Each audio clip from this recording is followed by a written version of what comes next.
여기 이제 38번 가격 신축성과 고전학발 총 공급 곡선. 예, 그 다음에 또 어디 있습니까? 이제 가격 경직성, 뭐 이런 여러 가지 이제 개념들, 세이의 법칙이라든가, 자, 이런 것들에 대한 개념들이 아까 말씀드렸던 총 공급 곡선의 기울기를 결정하는 여러 가지 거시경제학자들이 제안한 기본적 경제학적 시각의 근거예요, 근거들. 그래서 얘네들을 제가 뭐 시간이 넉넉하고 여러분들 뭐 테셋이 아니라 뭐 경제 원론이라든가 거시경제학 뭐 학구적인 수준에서 이런 탐독을 원하신다면 제가 상세하게 다 설명을 해드리면 참 좋겠는데 우리는 그런 과목은 아니잖아요. 테셋이기 때문에 물론 객관식 시험이기도 하고요. 이제 기본적인 대학교 한 경제학과 1, 2학년 수준 정도의 경제학 원론 내지는 개론 조금 이제 넘어가는 그런 수준에서 거시경제의 큰 틀의 흐름을 좀 보려는 챕터이기 때문에 제가 요거에 대해서 문장 하나하나 세세하게 설명드리진 않도록 할게요. 아까 계속 말씀드리죠. 우리 큰 틀에서 좀 보자라는 얘기입니다. 자, 그럼 이제 여기서 이제 핵심적인 단어는 뭐냐면 가격이 나와있네. 경직적이냐. 아까 38번은 뭐였죠? 가격의 신축성이었죠. 그 다음에 여기 39번은 가격의 경직성입니다. 즉 가격이 경직적으로 조정되는 경제냐, 가격이 신축적으로 조정되는 경제냐에 따라서 이런 총 공급 곡선의 장단기, 수직, 우상향 형태가 갈라진다라는 게 가장 큰, 가장 굵직굵직한 거시경제 바라보는 그 시각 흐름 갈래 차이가 여기서 발생을 하는 겁니다. 가격의 신축성, 가격의 경직성, 이 차이가 되겠죠. 자, 그럼 이 가격의 경직성과 가격의 신축성이 뭔지부터 잠깐 좀 그림으로 설명을 드려야 될 건데, 가격의 이게 조금 복잡하고 어려운 단어이긴 해요. 그래서 이제 뭐 가격 경직성을 우리 뭐 국어 사전에서 찾아본 딱 한 문장으로 표현하기는 애매해요. 되게 깊은 개념이 들어가게 되는 건데, 이제 좀 단계적으로 직관적인 설명, 그다음에 약간 좀 보론적인 설명, 그다음에 이제 깊은 설명을 좀 생략하도록 할게요. 그렇게 좀 나눠서 말씀을 드리도록 할게요. 자, 먼저 가격의 신축성. 가격이 신축적으로 조정된다라는 의미의 가장 1차적인 그 개념은 뭐냐면 이게 가격 신축성, 그러니까 프라이스 이제 플렉서블리티라고 표현할 수가 있겠는데 이거는 자, 물가가 변했을 때 물가가 변합니다. 근데 물가 변화율 다시 말하면 이제 물가 상승률이 되겠죠. 물가 변화율과 우리 생산 요소의 가격 있잖아요. 요소 가격 변화율이 일치되는 이런 상황이 여러분들 1차적인 관점에서 가격이 신축적으로 조정되는 상황이다라고 보시면 될 것 같습니다. 자, 무슨 얘기냐면은 자, 여러분들의 월급이 뭐 예를 들어서 이제 이번 달에 뭐 500만 원 받았다고 할게요. 월급이 500만 원이야. 자, 근데 이번 달에 이제 뭐 GDP 디플레이터든 아니면 소비자 물가 지수든 물가 지수로 환산한 우리 이번 달에 물가가 한 100 정도의 물가 수준이다라고 한번 해볼게요. 물가.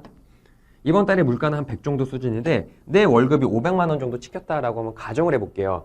자, 그런데 한 달 사이에 물가가 제법 많이 올랐어. 좀 과장을 할게요. 한 달 동안 물가 되게 많이 올랐다고 할게요.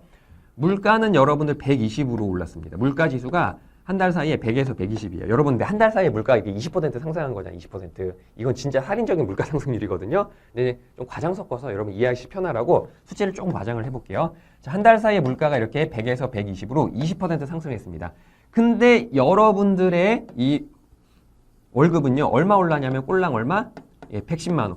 예, 510만 원. 500에서 10만 원 오른 거예요. 이거 여러분 몇 퍼센트 올랐죠? 물가는 20% 상승했는데 얘는 얼마입니까? 2%죠. 50분의 1이니까 2%야. 보세요. 아니, 물가는 20% 올랐는데 내 월급은 꼴랑 2% 올랐어. 이러면 어떤 일이 벌어진 거죠? 여러분, 실질 임금이 떨어지게 되는 겁니다. 노동자들이 엄청 억울한 상황인 거죠. 월급 올랐네. 이게 좋아할 게 아니야. 월급 오른 속도보다 물가 올라간 속도가 압도적으로 높아요. 이건 여러분 실질적으로 가난해진 상황이다라고 보시면 되겠습니다. 이러면 어떻게 되죠? 경제학적으로 일을 그냥 안 해버립니다. 아, 그럼 굶어 죽잖아요. 아니야. 안 해버리고 그냥 회사 때려치고 내가 창업을 하는 게 나아. 왜? 창업을 해서 물건 팔면 어쨌든 뭐 내가 파는 물건 가격도 똑같이 연동해서 올라갈 거 아니에요. 그럴 바엔 그냥 회사 때려치고 그냥 여기저기 뜻을 모아가지고 야, 물가 이 정도인데 이거밖에 안 올랐어. 야, 안 되겠다. 창업을 하자라고 해서 그 회사 일을 안 해. 그럼 이 회사 이제 뭐 어떻게 되죠? 셔터 내려야 되는 거죠. 지금 뭐냐면 우리 경제학적 사고방법으로 노동시장에서 이제 수요 공급 원리에 따라서 경쟁이 원활하게 이루어지는 상황이라고 한다면은 물가가 상승하면은 요소 가격도 일단 그거는 맞춰서 올라가줘야 돼. 그래? 500만 원이야? 그러면 지금 당장은 아니라고 하더라도 조만간 임금 수준도 500에서 600으로 올라가줘야 돼요. 안 그러면 노동자들이 이 회사에서 일을 안 해. 이 회사에서 일을 안 하죠. 이 회사는 이제 망해버리게 되는 겁니다. 그러니까 가격이 신축적으로 조정되는 상황이다라고 한다면은 물가 상승률과 요소 가격 상승률이 어느 정도는 뭐 완벽하게 등호는 아니라고 하더라도 연동되는 그런 상황이 여러분들 가격이 신축적으로 조정되는 상황이다의 1차적 개념으로 확인해 주시면 되겠습니다. 근데 가격의 경직적인 상황은 그 반대죠. 어떤 상황? 물가 상승률보다 파이라고 할게요. 물가 상승률. 예, 물가 상승률입니다. 요소 가격 상승률이 불일치되는. 이건 일단 이제 임금이라고 할게요. 뭐 여러분 당연히 요소 가격은 임금만 있는 건 아니죠. 노동의 가격, 자본의 가격, 토지의 가격, 여러 생산 요소 혹은 부품이라든가 중간재 가격들도 다 요소 가격이라고 통칭할 수 있는데 그냥 대표적으로 노동 가격이라고 할게요. 임금. 이제 물가 상승률과 임금의 상승률이 일치하지 않는 이게 이제 가격이 신축적으로 조정되지 않는 이른바 가격이 경직적 상황이다라는 거에 1차적 의미가 되는 겁니다.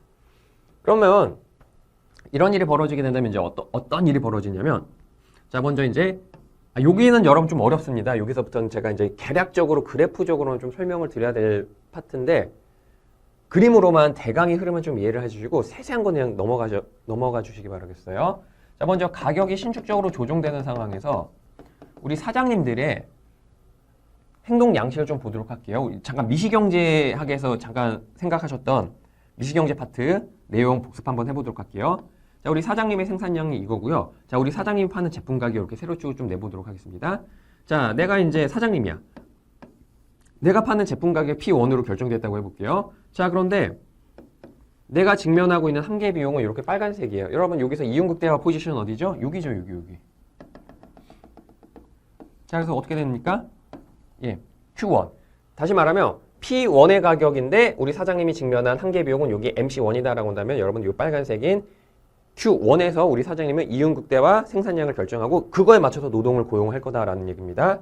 자, 그런데 물가가 올랐어요. 물가가 올랐다는 얘기는 내 제품 가격도 같이 올랐다는 얘기죠. 이런 식으로 파란색 P2로. 자, 여러분 요게 물가 상승분이 됩니다. 물가 상승분. 근데 가격이 신축적이야. 그렇다면 뭐죠? 물가 상승률이랑 요소 가격 상승률이 똑같다고 했잖아요. 얘도 똑같은 높이만큼 올라가. MC도. 얼마만큼? 딱 요만큼. 요만큼 올라간다고 MC도. MC2.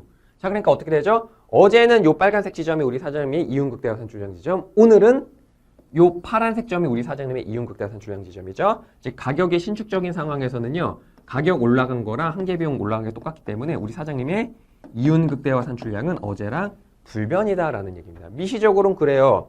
자, 그럼 거시적으로 이런 가격에 신축적으로 반응한 사장님이 거의 전 기업의 99%를 차지하는 그러니까 이른바 거시적으로도 가격이 신축적으로 조정되는 상황이다라고 한다면 어떤 일이 벌어지는 겁니까? 어떤 일이 벌어지기? 총수요 곡선이 늘어나도 이런 식으로 AD에서 이렇게 총수요 곡선이 늘어나도 우리 사장님의 실제 GDP 라인은 안 변해요. 그대로 GDP는 유지가 된다고. 아까처럼 안 변하잖아. 물가만 변하고. 그러니까 어떻게 됩니까? 총 공급 곡선도 이렇게 수직인 형태로 표시를 할 수가 있는 겁니다. 그러니까 가장 일반적으로는요. 가격이 신축적으로 조정되는 경제는 총 공급 곡선이 수직에 가깝다. 혹은 수직이다. 뭐 100% 수직이다라도 안정 지을 수는 없으니까 가격이 신축적으로 조정되는 경제는 총 공급 곡선은 수직이다라고 이렇게 좀 표현을 해볼 수가 있는 거죠. 근데 이제 가격이 경직적인 상황은 그게 아니죠. 가격이 경직적인 상황은 보시는 것처럼 아이고 이렇게 되겠죠. 자, 우리 사장님 이거 다시 이제 미시경제 우리 사장님 파트. 자, 물가가 여기 P1이야. 그러니까 제품 가격 P1이고 우리 사장님 직면하게 된 한계 비용이 MC1이야. 근데 물가가 올랐어.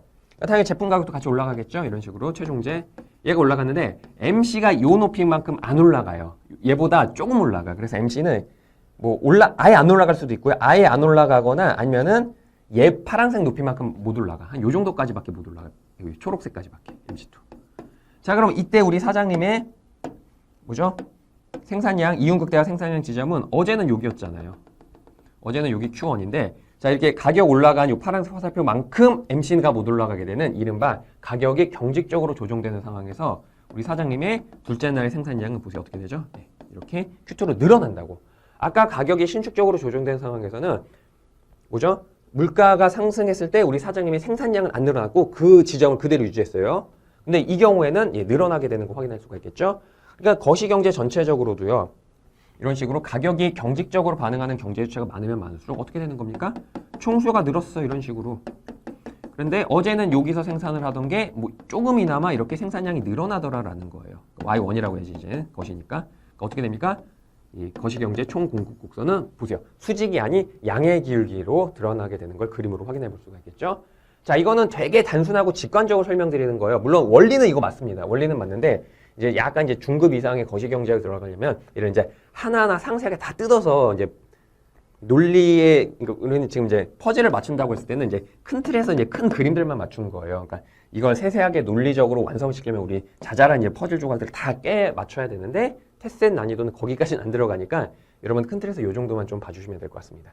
자, 그래서 총 공급 곡선의 기울기를 결정하는 거에 가장 큰 요인은 그 나라 경제가 가격이 신축적으로 조정되느냐, 가격이 경직적으로 조정되느냐, 요걸 보시면 되겠습니다. 근데 아까 제가 경제학자들 주장은 장기에서는 얘가 수직에 가깝고 단기에서는 얘가 우상에 가깝다라고 했는데 분명히 아까는 장단기라고 했는데 이번에는 가격 경제에서 신축석이라고 얘기했어요. 이거 제가 뭐 착각한 건가요? 아닙니다. 왜 그러냐면 자 이제 현실적으로 또 들어가 보도록 할게요. 자, 여러분 실제 물가랑 우리 노동 가격, 요소 가격이 그 변화하게 조정되는 과정을 좀 살펴볼게요. 자, X축을 시간이라고 하겠습니다. 그 다음에 빨간색으로 제가 물가를 표시해 볼게요. 이제 성장한 경제는 이런 식으로 물가가 이제 끊임없이 이런 식으로 이제 이렇게 왔다 갔다 하겠죠. 이런 식으로. 이 빨간색이 물가가 변하는 라인이에요. 물가. X축은 시간이고요.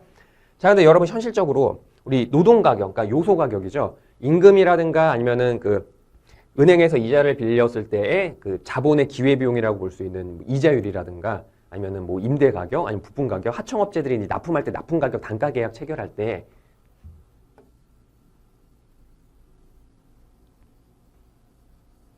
이 파란색은 이 계단식으로 하잖아요. 이런 식으로. 여러분 임금이요. 여러분 그 시급으로 계산받는다고 했을 때 이렇게 그 뭐죠? 임금 계약 이렇게 체결하는 분도 없겠죠? 자, 만약에 이제 1월 1일 날 딱 입사했어. 1월 1일 입사해가지고 당신 시급 뭐 예를 들면 뭐 12,000원을 할게요. 근데 이제 1월 2일 날 됐어. 하루 지났으니까 여러분 하루에도 물가가 찔끔이나마 상승했겠죠. 아주 찔끔이나마. 예, 보통 평균적으로 1년 물가 상승이 1.5에서 2% 정도 되니까 하루라고 친다면 0.001%는 올랐겠죠. 그러니까 1월 1일 날 당시 어제 시급 10,000원인데 하루 동안 물가 찔끔 올랐으니까 이거 이제 시급 12,000원하고 0.4원으로 이게 0.4원 올려줄게요. 이런 식으로 노동계약 체결하는 분 없을걸요? 어떻게 합니까? 최소 월 단위로 체결하잖아요. 최소. 그다음에 일반적으로 여러분 지금 대한민국의 일반적인 노동시장이 어떻죠? 연봉이잖아요. 연봉으로 체결하잖아요. 그러니까 연봉계약 1년 단위로 체결하는 게 가장 일반적인 노동계약 그 시간 계약 체결 단위죠. 그러니까 이렇게 움직인다고요. 보통 이게 1년 단위로. 꼭 1년 단위일 필요는 없어요. 그러니까 좀 장기 계약이다라고 한다면 이제 조금 더 띄엄띄엄 이렇게 이제 이 계약이 체결되겠죠. 그러니까 어떤 거냐면 보시는 것처럼 실제 물가는 이렇게 끊임없이 이렇게 늘어나도 우리 기업이 직면한 상황에서 뭐 노동계약, 요소계약, 납품계약이 이렇게 계단식으로 쫓아가는 양상을 보인다라는 얘기입니다. 그러니까 우리 단기라고 볼게요. 단기. 여러분 단기라는 거는 X축이 시간이었죠. 예, 비교적 짧은 기간이었잖아요. 단기. 그러니까 어떻게 됩니까? 뭐 요렇게 한 요 정도 이렇게 단기 요 기간. 그러니까 얘를 좀 확대해서 보면 그림을 그리면 어떻게 된다라는 말씀이냐면 그래서 물가는 이렇게 올라가는데 요소 가격은 당분간은 파란색을 유지해요. 즉 물가는 쭉 가는데 요소 가격은 불변. 못 쫓아간다는 얘기죠. 가격이 경직적인 상황인 거예요. 그러니까 보통 현실적 경제 우리 대한민국이든 뭐 일반적인 자본주의 국가가 돌아가는 양상을 보면은 단기에서는 가격이 경직성을 띠는 게 일반적 경제 구조다라는 얘기입니다. 하지만 장기는 얘기가 달라지죠. 장기는 보시는 것처럼 이런 식으로 크게 입은 거니까. 그러니까 여러분 배율이죠. 배율을 되게 멀리서 보게 된 겁니다. 그리고 이제 물가는 이렇게 올라가는데, 자, 실제 이제 노동 가격이라든가 요소 가격들은 이렇게 물론 계단식이었는데 이게 이런 식으로. 여러분 이거 가까이서 보시면 이거 분명히 계단으로 이렇게 쫓아가고 있는 거 보여요. 어떻게 하죠? 거의 연동됩니다. 장기로 보면 거의 연동이 되고 있어요. 그러니까 지금의 일반적인 경제 구조라든가 경제가 돌아가는 방법을 봤을 때 단기에는 가격이 경직적인 상황이 일반적인 상황인데 장기가 되면은 가격이 신축적으로 조정된 상황이다라고 받아들이는 게 타당하다라고 볼 수가 있겠죠. 이제 뭐 더 여기서 깊게 세부적으로 들어가면은 뭐 여러 가지 기대 형성 이론이라든가 완전 정보, 불완전 정보 여러 가지 뭐 학파들의 견해가 더 가미가 돼가지고 약간 좀 양상이 다양해질 수 있겠는데 어쨌든 지금의 가장 우리 학부 1학년 수준은 경제 원론 수준에서는 여러분들 장기 총 공급 곡선은 수직으로 보는 게 타당하고요. 예, 단기 총 공급 곡선 이렇게 양의 기울기인 상향하는 형태로 보는 게 가장 일반적 분류 기준이에요. 그리고 아까 말씀드렸죠. 여기서 좀 세세하게 뭐 여러 가지 변수들을 추가하면 여기서 좀 더 다양하게 세분화될 수 있는데 우리 거기까지는 들어가실 필요가 없다라는 얘기입니다.